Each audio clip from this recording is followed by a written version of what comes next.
There's a specific feeling you get when you walk into a room and instantly feel lighter. Not because the room is empty, but because everything in it has purpose. No clutter screaming for your attention. No objects you have to navigate around or mentally process. Just space, function, and a strange sense of calm you can't quite explain. You've probably felt this in certain hotels or well-designed spaces, and you wonder why your own home doesn't feel that way.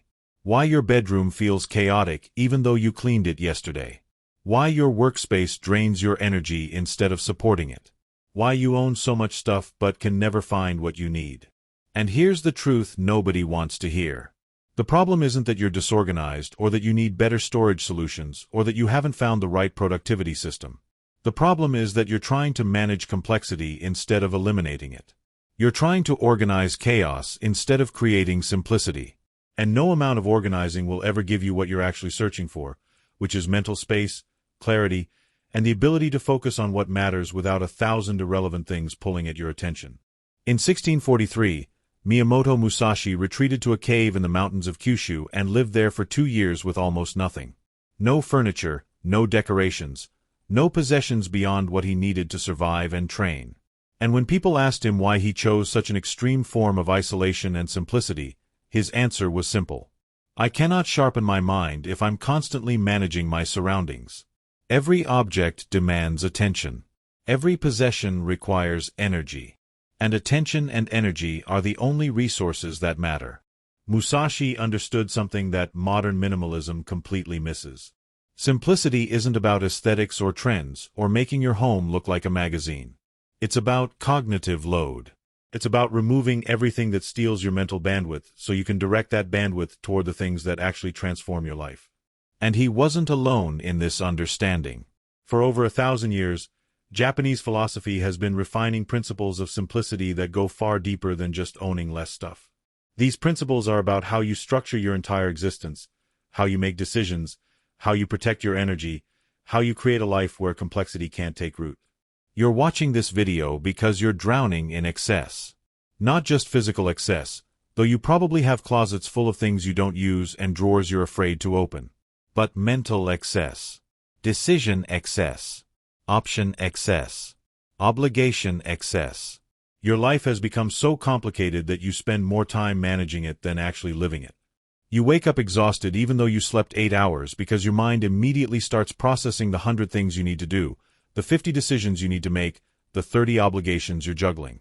And you've tried to fix this. You've decluttered, you've Marie Kondo'd your closet, you've read the minimalism blogs, you've donated bags of stuff. And it helps for a week. Maybe 2. Then the complexity creeps back in. New purchases, new commitments, new projects, new things that seemed important at the time but now they're just adding to the weight. Because you're treating symptoms instead of understanding the system. You're removing individual items instead of installing the rules that prevent complexity from accumulating in the first place. What I'm about to share with you are 5 rules that come from Japanese philosophy, from warriors like Musashi, from Zen monks, from a culture that spent centuries perfecting the art of simplicity. These aren't tips or hacks or organization methods. They're fundamental principles that, if you actually implement them, will restructure how you interact with everything in your life. Your possessions, your relationships, your time, your mental energy. And I need to warn you before we start. These rules are going to make you uncomfortable. They're going to challenge choices you've already made. They're going to ask you to let go of things you're attached to.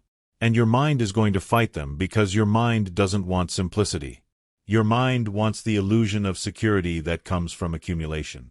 But if you're serious about creating the kind of life where you wake up with energy instead of dread, where your environment supports you instead of drains you, where you have actual space to think and create and be instead of just managing and surviving, then you need to stop negotiating with complexity and start implementing structure. Before I reveal these 5 rules, hit that subscribe button right now and turn on the notification bell. Because this channel isn't about surface-level productivity tips or feel-good motivation. It's about systems that actually work, that have been tested for centuries, that transform how you operate from the ground up. And smash that like button, because the algorithm needs to know that people want real information, not just quick dopamine hits. Then drop a comment right now telling me this. What's the one area of your life that feels most complicated right now? Is it your physical space? your schedule, your relationships, your finances, your mind. Write it down. Say, the area that feels most complicated is, and finish that sentence. Because the rules I'm about to share apply to all of those areas, but knowing where you need them most will help you implement them faster. Do it now. Let's begin. The first rule is called Ichi Go Ichi E, which translates to one time, one meeting, or one encounter, one opportunity. And on the surface, it sounds like a poetic phrase about being present. But what it actually means is far more radical and far more practical. It means that this moment, this interaction, this opportunity exists exactly once. It will never come again in the exact same form. And because of that singularity, you must treat it as complete in itself. You cannot hold on to it, you cannot replicate it, you cannot save it for later. You can only be fully present with it right now, and then let it go completely when it's over. This principle was developed in Japanese tea ceremony, where every gathering was treated as a once-in-a-lifetime event, even if the same people met every week. And the reason this matters for simplicity is profound. Most of the complexity in your life comes from trying to hold on to things after their moment has passed. Trying to preserve experiences instead of completing them. Trying to save objects because they remind you of something that already happened. Trying to maintain relationships that already served their purpose. Your home is full of souvenirs from moments that are over. Your calendar is full of obligations to situations that have already changed. Your mind is full of conversations that already ended. And all of that holding on creates weight. Here's what this looks like in practice. You go on a trip and you have an incredible experience. And because of Ichi Go Ichi E, you know that experience was complete in itself. It happened, it was beautiful, it's over. So you don't need to bring home 17 souvenirs to prove it happened. You don't need to take 400 photos to capture it. You don't need to buy the local crafts to remember it. The experience was the thing. The souvenirs are clutter pretending to be memory. Or you have a friendship that was meaningful 5 years ago but has naturally run its course. You've grown in different directions, you no longer connect the way you used to, but you keep forcing the friendship because letting it go feels like admitting something failed. Ichi Go Ichi E says that friendship was complete. It served its purpose in that phase of your life. Holding on to it after its natural ending creates obligation, guilt, and complicated calendar management. Or you read a book that changed your perspective. And instead of letting that transformation be complete, you keep the book on your shelf because throwing it away feels like erasing the impact it had. But the impact already happened. The book did its work. Keeping it isn't honoring the experience. It's just accumulating objects. There's a woman named Claire who transformed her entire relationship with stuff using this principle. She had a storage unit full of things from her past. High school yearbooks, college textbooks, clothes from her 20s, gifts from relationships that ended, furniture from apartments she no longer lived in. And she was paying $200 a month to store all of it because it felt wrong to let it go. It felt like erasing her history. Then she learned about Ichi Go Ichi E and realized something that changed everything. Her history wasn't in those objects. Her history was in her. The experiences had already happened. They were complete. The objects were just evidence she was holding on to because she didn't trust that the experiences were real if she couldn't prove them. So she spent one weekend going through that storage unit, and she let go of 90% of it. Not by throwing it away carelessly, but by acknowledging each item's moment. This textbook served me during that semester. That moment is complete. This gift was meaningful when I received it. That relationship is complete. This furniture held me during that chapter. That chapter is complete. And when she closed that storage unit for the last time, she didn't feel loss. She felt lighter. Because she wasn't carrying the physical weight of trying to prove her past anymore. Here's how you implement Ichi Go Ichi E starting today. Look at everything you own, every commitment you maintain, every relationship you're holding on to, and ask this question. Is this thing currently serving its purpose in my life right now, or am I keeping it because it served a purpose in the past? If the answer is the past, let it go. Not with guilt, not with sadness, but with recognition that its moment was complete and beautiful and over. The purpose of this rule isn't to make you cold or detached. It's to free you from the weight of trying to preserve what's already past so you can be fully present with what's actually here. The second rule is called Ma, which translates to negative space or the space between things. And this is where Western thinking about minimalism goes completely wrong. Western minimalism is about removal. It says own less stuff, clear your space, simplify your life. But it never tells you what you're clearing the space for. It treats emptiness as the goal, and that's why it doesn't stick. Because humans need purpose, and empty space without purpose just feels vacant. Ma is different. Ma says that space isn't empty. Space is active. Space is what allows everything around it to have meaning. Space is where potential lives.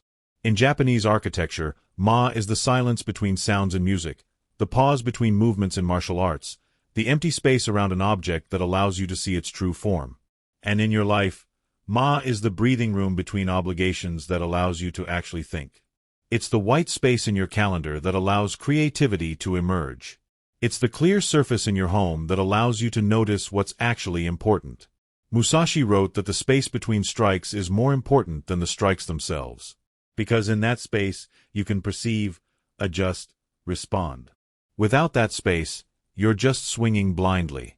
And your life right now probably has no Ma. Your calendar is back-to-back commitments. Your home is wall-to-wall stuff. Your mind is thought-to-thought anxiety with no pause between them. You've eliminated all space, and because you've eliminated space, you've eliminated the possibility of anything new entering your life. Because there's nowhere for it to land. New opportunities can't find you because your schedule has no gaps. New ideas can't form because your mind has no silence. New energy can't flow because your environment has no room. Here's what Ma looks like in practical terms. You look at your weekly calendar and you notice that every single day is scheduled from the moment you wake up until the moment you sleep.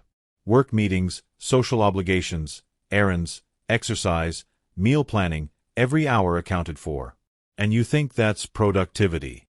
That's maximizing your time. But what Musashi would see is that you've created a life with no space for perception. No room to notice when something isn't working. No capacity to respond to unexpected opportunities. No gaps where insight can emerge. Ma says that you need to deliberately create space that has no predetermined purpose. Blocks of time where nothing is scheduled. Areas of your home where nothing is placed. Moments in your day where nothing is required of you. Not because you're being lazy, but because that space is where life actually happens. There's a guy named David who discovered this principle through burnout. He was a startup founder running at maximum capacity every single day. Every meeting optimized, every hour productive, every moment leveraged. And he was proud of it. He thought he was winning. Then his company hit a problem that required genuine innovation, and he couldn't solve it. Not because he wasn't smart enough, but because he had no space to think. His mind was so full of immediate tasks that there was no room for the kind of deep reflection that produces breakthrough ideas. He'd schedule thinking time in his calendar, but then he'd just sit there stressed, trying to force insights that wouldn't come. Then a mentor told him about Ma, and he tried something that felt completely wrong. He blocked out 3 hours every Tuesday and Thursday where he did nothing productive. No meetings, no emails, no tasks. Just walking, sitting, staring out windows, letting his mind wander. The first 2 weeks felt like torture. His mind screamed that he was wasting time. But by week 3, something shifted. Insights started appearing. Connections he hadn't seen before. Solutions to problems he'd been stuck on for months. Not because he was trying to think about them, but because he'd created space where his mind could finally move. Here's how you implement Ma starting immediately.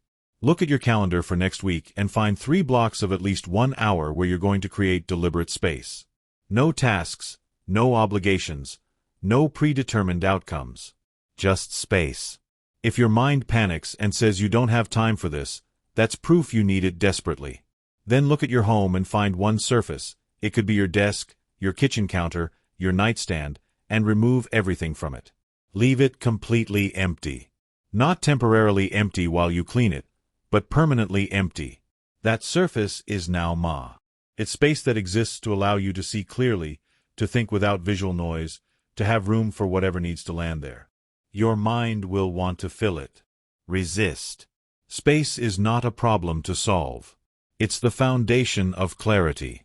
The third rule is called Kanso, which translates to simplicity or elimination of clutter. But it's not what you think. Kanso isn't about owning less stuff just for the sake of owning less. It's about something far more precise. Kanso says that every element in your environment should have a clear function, and if it doesn't serve that function better than any alternative, it shouldn't exist. This is functional minimalism. This is the principle that created Japanese swords so perfect that they're still considered the finest blades ever made, 400 years later. Every curve, every angle, every element of the sword existed because it served the function of cutting. Nothing decorative, nothing traditional, nothing there just because it looked good. Pure function. And Musashi applied this same principle to everything in his life. His techniques, his possessions, his relationships, his thoughts. If something didn't serve a clear function better than any alternative, it was waste. And waste was unacceptable because waste meant carrying unnecessary weight. Here's where most people go wrong with minimalism. They focus on quantity. They say, I should own fewer things, I should have a smaller wardrobe, I should declutter my space. But they never define function. So they end up keeping things that serve no purpose, but they can't articulate why they should get rid of them. Or they get rid of things they actually need, and then their life becomes harder instead of simpler.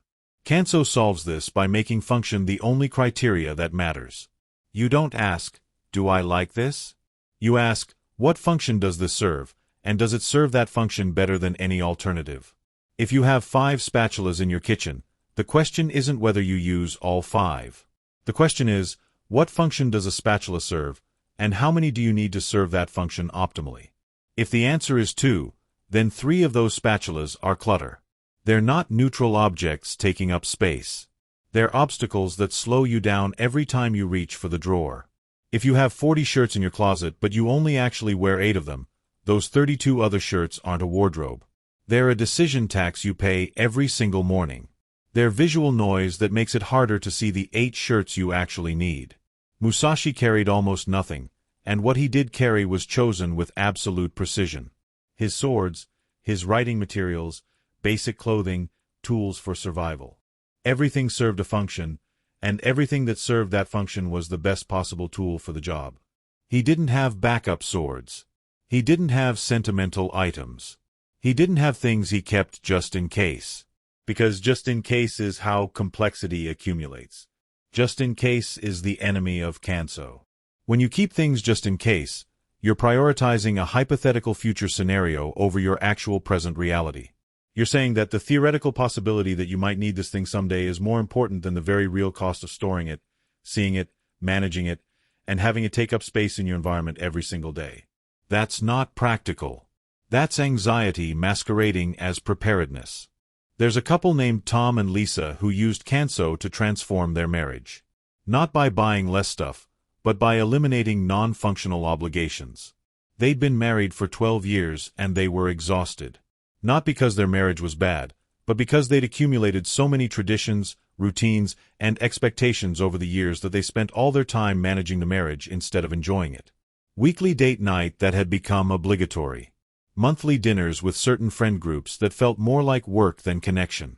Annual trips to places they didn't even want to go anymore but felt like they had to because it was tradition. They were drowning in non-functional complexity. Then they learned about Kanso and they asked themselves a brutal question. What is the function of our marriage? And they realized the function was connection, support, and genuine enjoyment of each other's company. So they evaluated every tradition, every routine, every obligation against that function. Does this thing create connection, support, or genuine enjoyment? If yes, keep it. If no, eliminate it. They canceled date night and instead spent time together when they actually wanted to, not when the calendar said they should. They stopped seeing friend groups that felt obligatory. They stopped taking trips they didn't enjoy. And what happened was unexpected. Their marriage got stronger, not weaker. Because they'd eliminated all the non-functional weight that was suffocating the actual relationship. Here's how you implement Kanso starting right now. Choose one category of your life. Your wardrobe, your kitchen, your digital files, your weekly schedule, your relationships, anything. Then define the function that category is supposed to serve. If it's your wardrobe, the function might be to allow you to dress appropriately and comfortably for every situation in your life. If it's your kitchen, the function might be to allow you to prepare healthy meals efficiently. Once you've defined the function, evaluate every single item in that category against it. Does this item serve the defined function? Does it serve that function better than other items that do the same thing? If the answer to either question is no, eliminate it. Not someday, not after you think about it, eliminate it now. Donate it, sell it, trash it, whatever. But remove it from your life so it stops consuming your energy. You're going to feel resistance. Your mind is going to say, but what if I need it? But it was expensive, but it was a gift. Those aren't functional arguments. Those are emotional attachments to objects that aren't serving you. Kanso doesn't care about your feelings toward things. It only cares about whether those things serve their function. Right here, I need to stop and ask you something important. Because I know thousands of people are watching this video right now, but I don't know if you're just absorbing information or if you're actually going to implement it. And there's a massive difference. Information without implementation is just entertainment. It feels productive but changes nothing. So I want you to prove to yourself right now that you're serious. Scroll down to the comments and write this. The rule that hit me hardest was, and then name the rule. Ichi Go Ichi E, Ma, or Kanso. Then finish the sentence by saying, because, and explain in one sentence why it resonated. Maybe you're holding on to stuff from moments that are complete. Maybe your life has no breathing room. Maybe you're managing complexity instead of defining function. Whatever it is, name it. Write it down. Make it public. Because when you articulate what needs to change, you've already started changing it. And when you see hundreds of other people articulating the same struggles, you realize you're not broken. You're just operating without structure. So comment now. Be specific. Be honest. I read every single one. Do it. Then come back because the next two rules are the most powerful and the most difficult. The fourth rule is called Shurzen, which translates to naturalness or absence of pretense. And this is where minimalism stops being about objects and starts being about identity.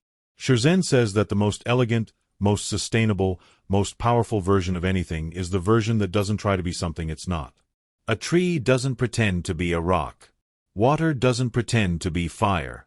And you shouldn't pretend to be someone you're not, even if who you actually are seems less impressive than who you think you should be. Because pretense is the most exhausting form of complexity you can carry.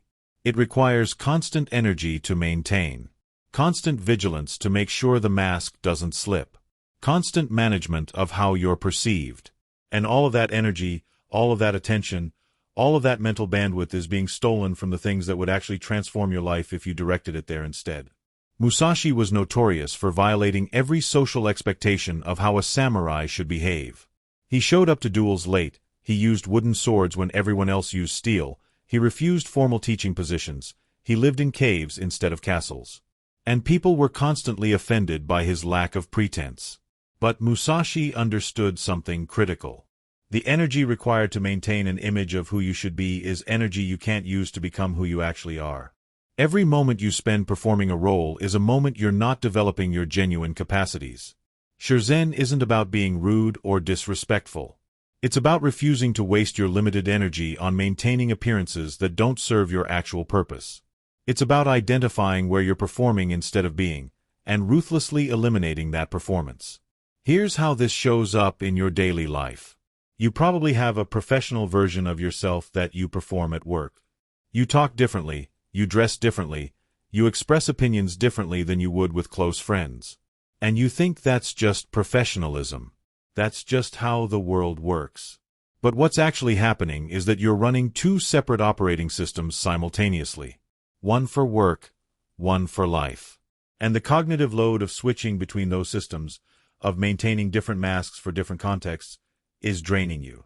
Or you post on social media in a way that's carefully curated to project a certain image. You don't share failures, you don't share doubts, you don't share the messy reality of your life. You only share the highlight reel because you're trying to maintain the appearance of having it together. And every time you do that, every time you perform an image instead of sharing reality, you're adding weight. You're creating complexity. You're building a version of yourself that requires constant maintenance. There's a guy named Jason who nearly destroyed his life through lack of shuriken. He was a successful lawyer who'd built his entire identity around being unshakable. Strong, confident, always in control, never struggling. And for years he maintained that image perfectly. At work, with friends, with his family. Nobody saw him weak. Nobody saw him uncertain. And he thought that made him strong. But what it actually did was isolate him completely. Because when he started struggling with depression, when his marriage started falling apart, when he began having panic attacks before court appearances, he couldn't tell anyone. Because telling anyone would shatter the image he'd spent a decade building. So he suffered alone, maintaining the pretense, until one day he had a complete breakdown in the middle of a deposition and ended up hospitalized. And in the hospital, for the first time in his adult life, he stopped performing. He told the truth. I'm not okay. I haven't been okay for years. I don't have it together. I'm scared and I'm lost and I don't know what to do. And something extraordinary happened. The people who actually mattered didn't abandon him. They moved closer. Because the pretense had been creating distance all along. The moment he practiced shuriken, the moment he became natural instead of performed, his life simplified dramatically. Because he was no longer managing two versions of himself. Here's how you implement shuriken starting today, and this is going to be uncomfortable. Identify one context where you're performing a version of yourself instead of being yourself. It could be at work, on social media, with certain family members, in certain social situations. And in that context, stop performing. Not dramatically, not as a statement, but quietly and deliberately. Say what you actually think instead of what you think you should say. Dress how you actually want to dress instead of how you think you should dress. Share what you're actually struggling with instead of only sharing victories. You're going to feel vulnerable. Your mind is going to scream that this is dangerous. But here's what you'll discover. Most of the energy you're spending in life isn't going toward actual living. It's going toward maintaining pretense. And when you stop spending energy on pretense, you suddenly have massive amounts of energy available for everything else. Shuriken doesn't make your life smaller. It makes it vastly larger because you're no longer splitting yourself into multiple performed versions. The fifth rule is called Saijiku, which translates to tranquility or stillness. And this is the most advanced principle because it's not something you do. It's something that emerges when you've implemented all the other rules correctly. Saijiku is what happens when you've cleared the complexity, created the space, eliminated non-functional elements, and stopped pretending. What's left is stillness. Not the stillness of having nothing to do, but the stillness of being so completely aligned with your actual purpose that there's no internal conflict left to create noise. Musashi described this state as hijishin, which means the mind that remains stable and normal in all circumstances. Not calm because nothing is happening, but still because everything happening is being met with total presence and zero resistance. This is what every warrior, every monk, every serious practitioner of any discipline is ultimately searching for. Not external achievement, not recognition, not even mastery of technique. They're searching for Saijiku, for the internal stillness that allows them to respond to anything without being thrown off balance. And here's what most people don't understand about stillness. You can't create it directly. You can't meditate your way into it or visualize it or affirm it into existence. Saijiku emerges naturally when you remove everything that prevents it. It's not something you add to your life. It's what's revealed when you subtract all the noise. When you let go of moments that are complete, when you create space between things, when you eliminate non-functional complexity, when you stop performing versions of yourself, what's left isn't emptiness. It's stillness. It's the natural state of a mind that isn't at war with itself anymore. Musashi spent his final years in that cave writing, painting, creating art. And people who visited him said there was a quality to his presence that was almost supernatural. He didn't seem to want anything, wasn't trying to prove anything, wasn't worried about anything. Just completely present, completely still. But that stillness wasn't a personality trait or a gift or something he was born with. It was the result of 50 years of systematically removing everything that created internal noise. Every attachment, every pretense, every non-functional element, every attempt to hold on to what was already complete. He'd built a life so simple, so aligned, so free of internal conflict that stillness was the only thing left. You're not going to reach Saijiku today or tomorrow or probably even this year. Because Saijiku isn't a destination you arrive at. It's a direction you move in. Every time you practice Ichi Go Ichi E and let go of something whose moment is complete, you move towards stillness. Every time you create Ma and allow space to exist without filling it, you move towards stillness. Every time you apply Kanso and eliminate something non-functional, you move towards stillness. Every time you embody Shirzen and stop performing a false version of yourself, you move towards stillness. And gradually, over time, the noise decreases. The chaos settles. The complexity unravels. And what emerges is a life so clear, so simple, so aligned with what actually matters that you're no longer spending your energy managing existence. You're finally free to actually live it. There's a woman named Sarah who reached a version of Saijiku after 2 years of implementing these principles. She started with Ichi Go Ichi E, letting go of everything from completed phases of her life. Then she created Ma, building space into her calendar and her environment. Then she applied Kanso, eliminating everything that didn't serve clear function. Then she practiced Shirzen, stopping the performance of who she thought she should be. And after 2 years of this work, she noticed something had shifted. She'd wake up in the morning and there was no anxiety about the day. Not because nothing challenging was happening, but because she wasn't carrying any weight that wasn't hers to carry. She'd go to work and navigate difficult situations without being thrown off balance. Not because she'd become emotionless, but because she wasn't in internal conflict about who she was or what she needed to prove. She'd sit in her home and feel complete peace. Not because her home was perfect, but because everything in it served her and nothing in it demanded her energy unnecessarily. That's Saijiku. That's what becomes possible when you stop trying to add more to your life and start systematically removing what shouldn't be there. So here's what everything I've shared comes down to. These 5 rules aren't tips for organizing your closet or decluttering your desk. They're architectural principles for building a life that doesn't accumulate complexity.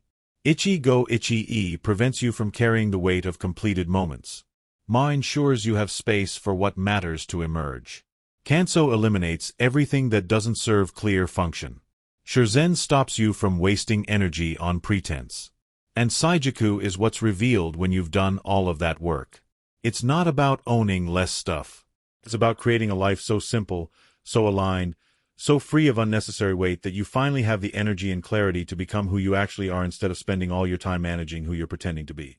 Musashi's final piece of writing before he died was called Dakodo, The Path of Aloneness. And it's 21 rules for living. Things like, do not regret what you have done, do not seek pleasure for its own sake, do not hold on to possessions you no longer need. And what all 21 rules have in common is this. They're all about subtraction. Not about what to add to your life, but what to remove.